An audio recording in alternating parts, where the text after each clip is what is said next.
ఆయన పరిశుద్ధ నామమును సన్నిధించుము. నా ప్రాణమా యెహోవాను సన్నిధించు. ఆయన చేసిన ఉపకారములలో దేనిని మరువకుము. ఆయన నీ దోషములన్నిటినీ క్షమించువాడు. నీ సంకటములన్నిటినీ కుదుర్చువాడు. సమాధిలో నుండి నీ ప్రాణమును విమోచించుచున్నాడు. కరుణా కటాక్షములను నీకు కిరీటముగా ఉంచుచున్నాడు. పక్షిరాజు యవ్వనము వలె నీ యవ్వనమును క్రొత్తదలుచుండునట్లు మేలుతో నీ హృదయమును తృప్తిపరచుచున్నాడు. యెహోవా నీతి క్రియలను జరిగించుచు బాధింపబడు వారందరికీ న్యాయము తీర్చును. ఆయన మోషేకు తన మార్గములను తెలియజేశాడు. ఇశ్రాయేలు వంశస్థులకు తన క్రియలను కనపరచెను. యెహోవా దయా దాక్షిణ్య పూర్ణుడు, దీర్ఘశాంతుడు, కృపా సమృద్ధి గలవాడు. ఆయన ఎల్లప్పుడూ వ్యాజ్యమాడవాడు కాడు. ఆయన నిత్యము కోపించేవాడు కాడు. మన పాపములను బట్టి మన ప్రతీకారము చేయలేదు. మన దోషములను బట్టి మనకు ప్రతిఫలం ఇయ్యలేదు. భూమి కంటే ఆకాశము ఎంత ఉన్నతముగా ఉన్నదో ఆయన యందు భయభక్తులు గలవారి ఎడల ఆయన కృప అంత అధికముగా ఉన్నది.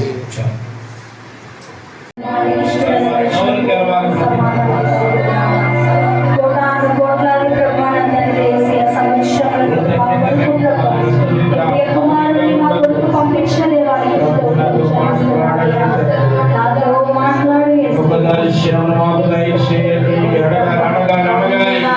చిన్న బిడ్డల మొదలుకొని పెద్దవారి వరకు అడగాలి, ప్రార్థించాలి. మీ హృదయం మీ మనసు ఇక్కడే ఉండాలి. అటు ఇటు తిరగకూడదు. ఆలోచనలు ఉండాలి.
నాకు మదనపల్లి రీజన్కి ట్రాన్స్ఫర్ అనేది వచ్చింది.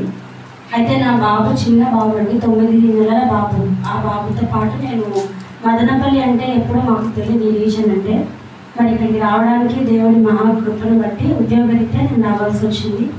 అది 16 సంవత్సరంలో మన కందుకూరులో చేశాను, మళ్ళీ మదనపల్లిలో, మళ్ళీ కనికిరిలో, మళ్ళీ కందుకూరు రామసముద్రం రావడం జరిగింది. మరి 2021 సంవత్సరంలో దేవుడు నన్ను ఇక్కడికి నడిపించాను. 21 నుంచి 24 వరకు మనం ఇక్కడే ఉన్నాము. తిరిగి మరలా నన్ను మంగళకి ట్రాన్స్ఫర్ చేశారు. అక్కడ నుంచి మళ్ళీ కొండమారిపల్లి బ్రాంచ్ మదనపల్లిలోనే మళ్ళీ అక్కడికి ట్రాన్స్ఫర్ వచ్చిందండి. అక్కడ దేవుని కృపను బట్టి స్కేల్ 2 ప్రమోషన్ వచ్చింది. ఇప్పుడు ఈ 16 సంవత్సరాలు దేవుని కృపలో మదనపల్లి రీజన్లో ఉన్నాము. నెక్స్ట్ మేము అనంతపురం వెళ్ళిపోతున్నాము. అయితే ఇంకా ట్రాన్స్ఫర్ ఆర్డర్స్ రాలేదు. ఈ 16 సంవత్సరాల్లో దేవుని మహాకృప ఏంటో, ఆయన తోడు. మరి నా భర్త నా దగ్గర లేనప్పుడు కూడా, అంటే దూరంలో ఉద్యోగం చేస్తున్నప్పుడు కూడా కేవలం దేవుని యొక్క మహాకృప మాత్రమే నాకు తోడుగా ఉండిందండి.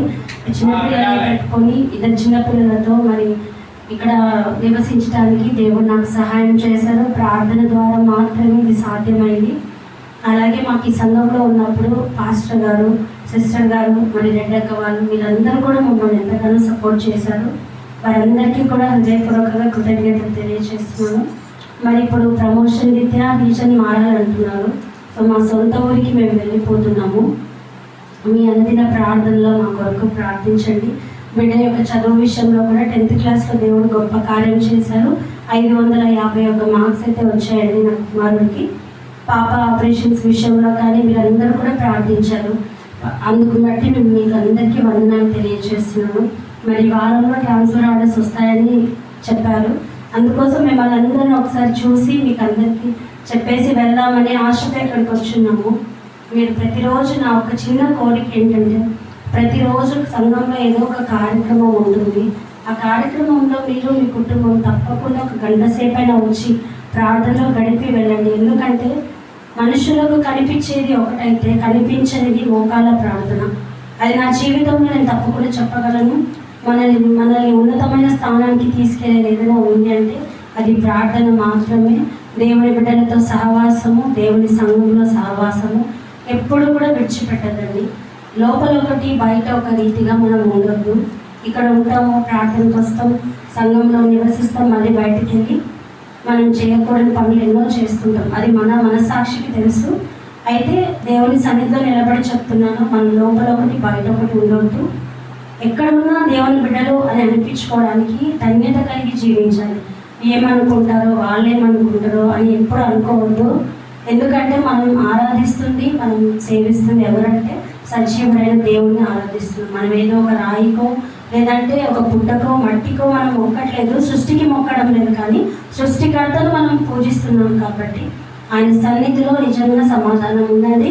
ఆయనకు నిజంగా మొరపెట్టే వారికి ఆయన తప్పకుండా సమీపంగా ఉంటారు. మీ ప్రార్థనలు, మీ జీవితం వాక్యానుసారంగా మీ కుటుంబాలను కట్టుకునండి. మరి మా కొరకు, మా కుటుంబం కొరకు, మా వ్యాపారాల కొరకు, మరి అన్ని విషయాల్లో నిజంగా చెప్తున్నానండి. నేను చిన్న బిడ్డలతో ఈ ప్రాంతానికి వచ్చాను. అయితే దేవుడు నాకు సమృద్ధినిచ్చి మరి ఇక్కడ నుంచి నన్ను పంపిస్తున్నారు. ఉద్యోగరీత్యా వెళ్ళాల్సిన పరిస్థితి కాబట్టి మరి మీ అందరినీ కూడా మరి ఒక్కసారి మా ప్రార్థన, మా కుటుంబం కొరకు మీ అనుదిన ప్రార్థనలు మమ్మల్ని జ్ఞాపకం చేసుకునండి. మేము ఎక్కడున్నా ఈ సంఘాన్ని అయితే విడిచిపెట్టము. మేము ఎంత దూరంలో ఉన్నా మేము సంఘం గురించి ఆలోచిస్తాం. మా ప్రార్థనలో ఖచ్చితంగా మేము అనుకుంటాం. బ్రదర్, ఇది మా తరఫున మీకు ఇస్తున్నటువంటి ప్రామిస్. మేము ఎక్కడికి పోయినా మిమ్మల్ని అయితే మర్చిపోమండి. మీరు ఇచ్చిన సహకారాన్ని బట్టి, దేవుడు చేస్తున్న మేలను బట్టి దేవాది దేవునికి అనేకమైన కృతజ్ఞతాస్తుతులు చెల్లిస్తూ ఈ సమయం ఇచ్చిన పాస్టర్ గారికి ప్రత్యేక వందనాలు. మీకు అందరికీ వందనాలు.